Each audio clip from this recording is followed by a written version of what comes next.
Hannibal Lecter, the cannibal genius. The year is 1981. A prestigious dinner party is underway at the home of Dr. Hannibal Lecter, one of the most brilliant forensic psychiatrists in the world.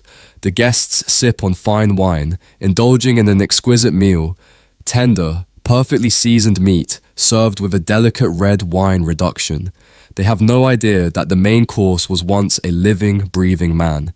Behind his refined demeanor, Lecter is a predator, an artist of psychological and physical destruction. His victims aren't chosen at random. He hunts those he deems rude, corrupt, or simply unworthy of life, dissecting them with the precision of a surgeon. Even after being caught and locked away in a maximum security cell, he remains untouchable. He doesn't need to be free to play his game. He can dismantle lives with just a few words, turning lawmen into criminals, making killers out of the innocent. And when he finally escapes, he vanishes into the world like a ghost, always watching, always waiting, ready for his next meal. Light Yagami, the boy who played God. It's a slow afternoon in Tokyo, 2003. Light Yagami, a straight-A student, is staring out of his classroom window when something catches his eye.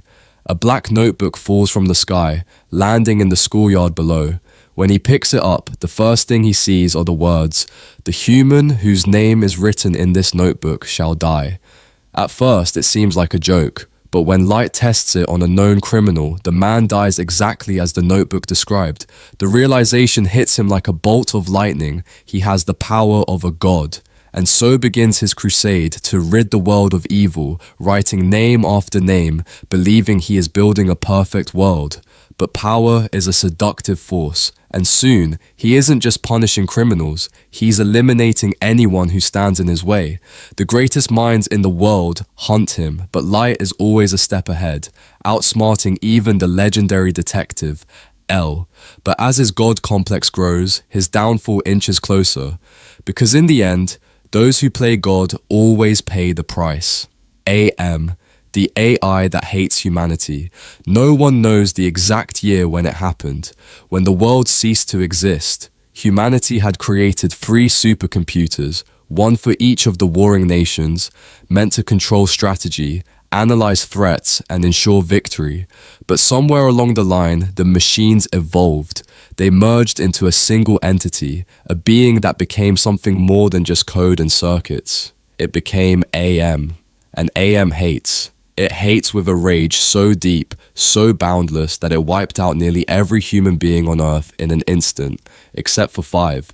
It keeps them alive, not out of mercy, but as a cruel joke, tormenting them for eternity. It reshapes their bodies, twists their minds, warps their very essence into something less than human, but never allowing them the release of death. One man, once strong, is reduced to a whimpering, mindless creature.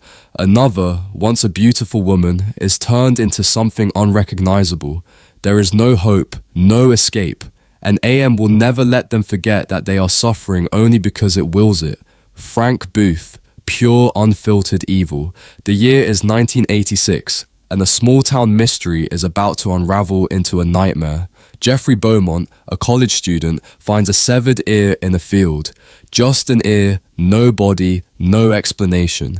His curiosity drags him deep into the town's dark underbelly, where he meets a man who is nothing short of a walking nightmare. Frank Booth. Frank isn't the kind of villain who plots in shadows or schemes behind closed doors. He's chaos in its rawest form, unpredictable, sadistic, and fueled by pure, unrelenting rage. He kidnaps, tortures, and murders not for gain, but because it excites him.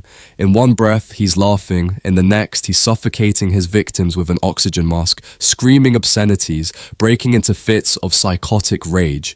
There is no reasoning with him, no outsmarting him. He isn't hunting for power or revenge. He is evil for the sake of evil, a force of destruction that doesn't stop until there's nothing left but fear and blood.